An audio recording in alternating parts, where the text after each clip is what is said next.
My name is Naia Miller, and today I would like to talk to you about Florence Nightingale, the mother of modern nursing.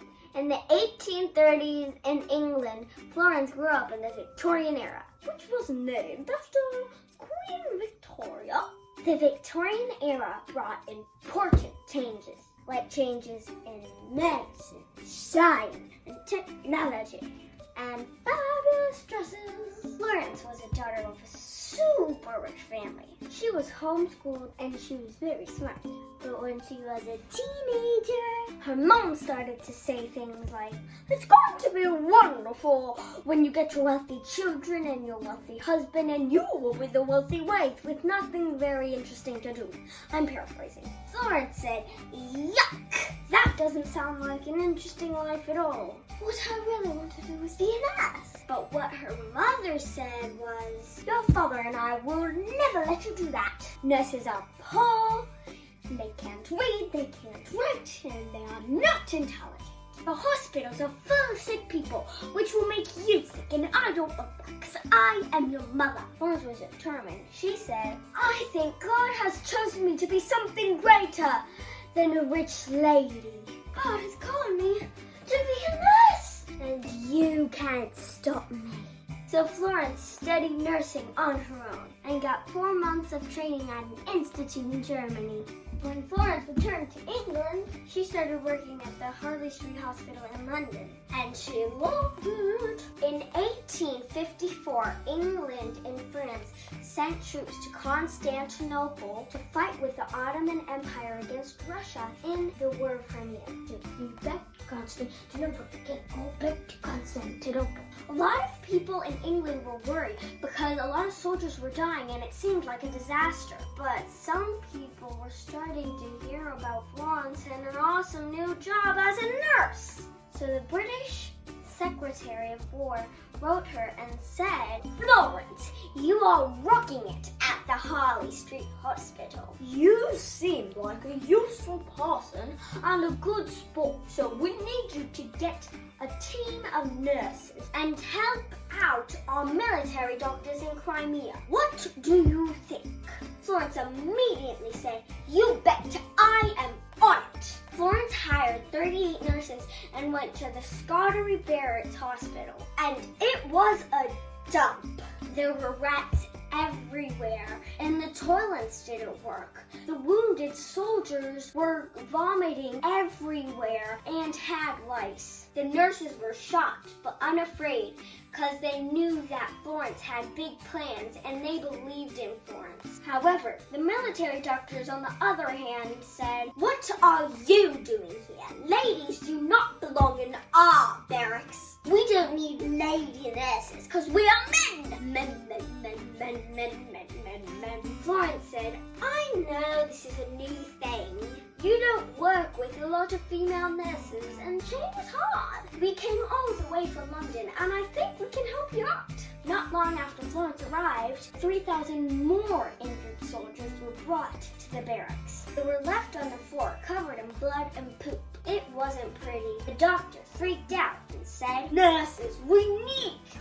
This is a nightmare. What do we do?" So Florence and her nurses took over. The nurses started cleaning up all over the hospital. They also organized medicine, replaced bandages, and checked on the men and their injuries all the time.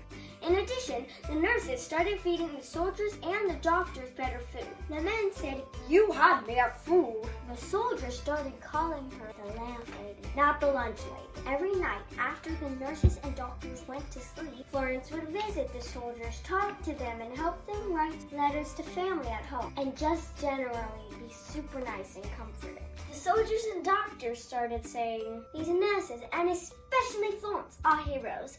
We couldn't survive without them." But even after 4 months, 4,770 men kept dying in the barracks for unknown reasons. Florence said, "This is not fair.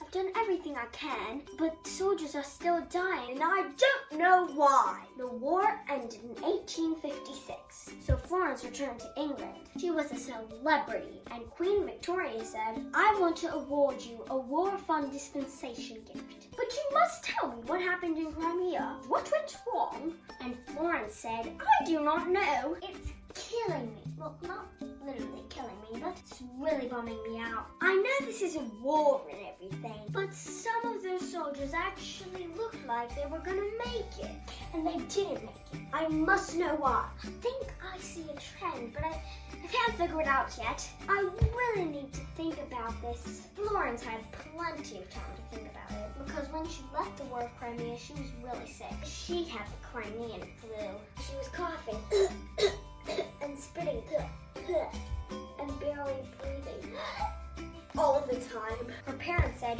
we told you so.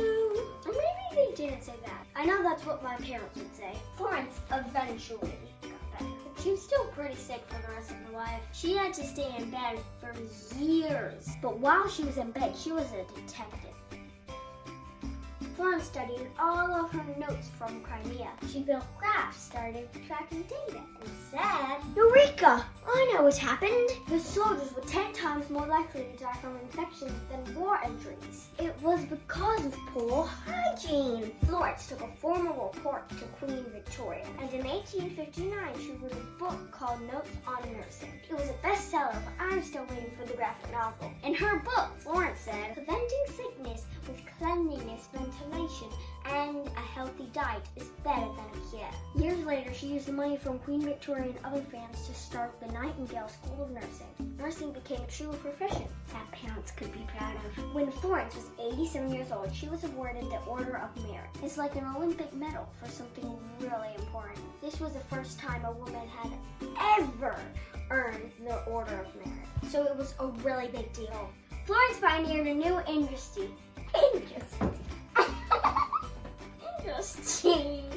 Florence pioneered a new industry and gave women proper jobs and a new purpose. What she did was really important, and it's still important. Florence's book is still important in hospitals today.